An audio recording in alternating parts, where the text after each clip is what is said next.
Hello, everyone. I'm Nessa, and I want to say a huge thank you for tuning in to another episode of the Crime Tapes podcast. Stick around because today we've got a story that has reverberated through an entire community, leaving more questions than answers. But before we dive in, I want to express my utmost gratitude to all of you, our incredible listeners. Your support is the lifeblood of what we do. Without it, the Crime Tapes simply couldn't exist. We all know life's been a bit of a whirlwind lately, and we genuinely appreciate your patience as we wade through it. Our promise is to keep those episodes coming as regularly as possible, so stay with us, and thank you for your loyalty. Now, let's delve into today's case. Imagine walking into your office on a usual Friday morning, absorbed in the hustle and bustle of work life. You're ready to tackle the day ahead. Now imagine still sitting at your desk 4 days later, and not a soul has noticed that you haven't moved. This was the chilling reality for Denise Prudhomme, a dedicated Wells Fargo employee who was found dead at her workstation 4 days after clocking in for the day. This unsettling event took place in Tempe, Arizona, turning a mere office cubicle into the setting of a tragic mystery.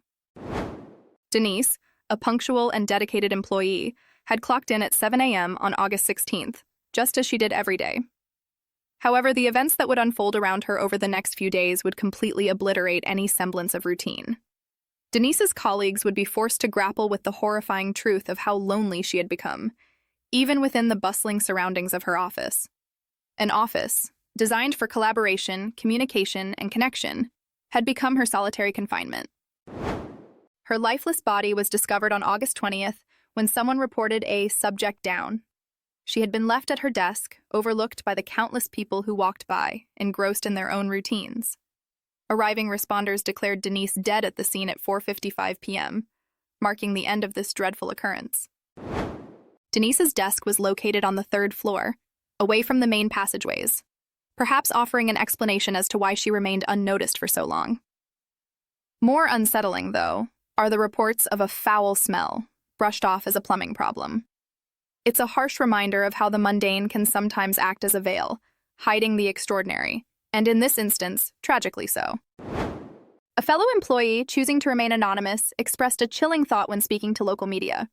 "It's really heartbreaking, and I'm thinking, what if I were just sitting there? No one would check on me." The thought of Denise's last moments in isolation is distressing, driving home the reality of the disconnection we can experience within our social spheres. In the wake of this tragic incident, Wells Fargo issued a heartfelt statement, expressing their deep sorrow over Denise's untimely death, condoling her family, and ensuring support for their employees through this troubling time. Authorities from the Tempe police are currently assisting with the ongoing investigation into this perplexing case.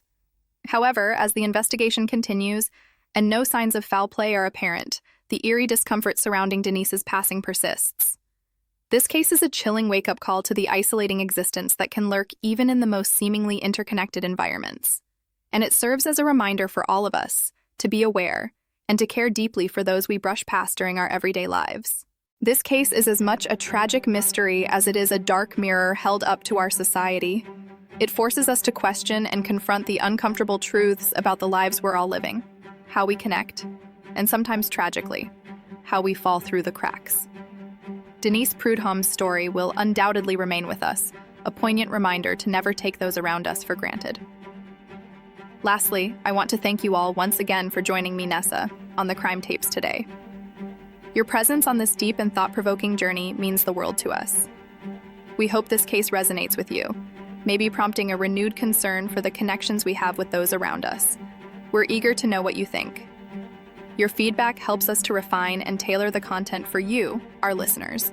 So if there's a case you are deeply fascinated by or a story you believe deserves to be heard, please don't hesitate to send us a message. Until the next episode, please take care of yourself and those surrounding you. Remember to check the show notes for any pertinent details or articles mentioned in today's episode. Thank you for tuning into the Crime Tapes, and we look forward to welcoming you back next time with yet another intriguing dialogue.